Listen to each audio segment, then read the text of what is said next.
Mga kapatid, iba ang bigat kapag ang aligasyon ay tumatama sa pinakamataas na opisyal ng bansa.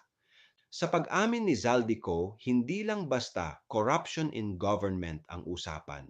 Mismong Pangulong Marcos at Speaker Romualdez ang binanggit bilang destinasyon ng pera. Kapag ganito kalakas ang pangalan, natural na tanong ng bayan, bakit parang hindi makagalaw ang mga institusyon? Ang public office ay public trust. Pero paano pa maniniwala ang taumbayan kung ang tinuturo ng testimonya ay ang mismong dapat nagtatanggol sa kaban ng bayan? At kung ganito kataas ang iniimbestigahan, kailangan mas mataas din ang tapang ng hustisya.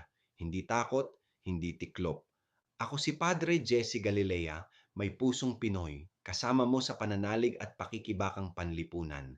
Hanggang sa muli mga kapatid.